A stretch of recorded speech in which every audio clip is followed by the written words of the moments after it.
Caawa waa habeenkii lixaad oo aan si iskay ah luqadda Ingiriiska anigu isu barayo. Kaalay igala qayb qaado oo ila baro luqadda Ingiriiska si iskaa ah adigoo mowbilkaaga iyo laptop-kaaga kaliya ka baranaya. Sidoo kale phrases-kan aan meesha soo dhigaya qaybaya vocabulary-gana baranaya. Marka Jimcihii iyo Khamiistii aan meesha ka dhex saaray caawa inoo lixa. Marka let's start our video. Muuqaalkiina aan bilaabano. Sidoo kale ilaawin aad shuruudaha nagala mid noqon karto buuxiso. Erayadan iyo jumladahana si waxaan u qaybsan doonaa diyaariso groupkina soo dhigta insha Allah.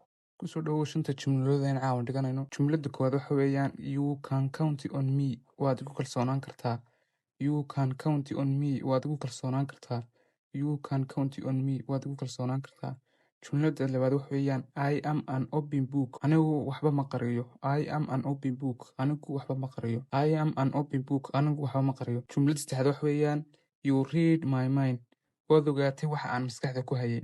You read my mind. Waad ogaatay waxa aan maskaxda ku hayay.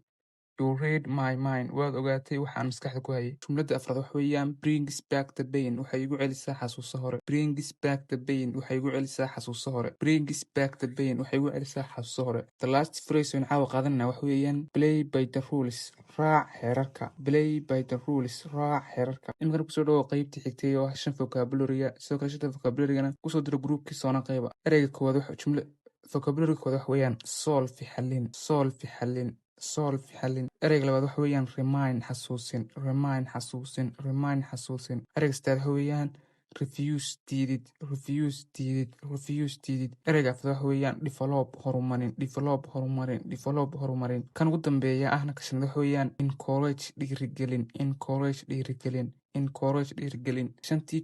shantii vocabulary saasi inuu weegin haylaawin dad muuqaalka like saarto naguna soo biirto. Sidoo kale dad ba'antay films aad luqadaada ku horumariso iyo grammar wax kastoo ku saabsan barashada Ingiriiska kusoo biir Telegram channel-keena oo ku qor voice of Lado.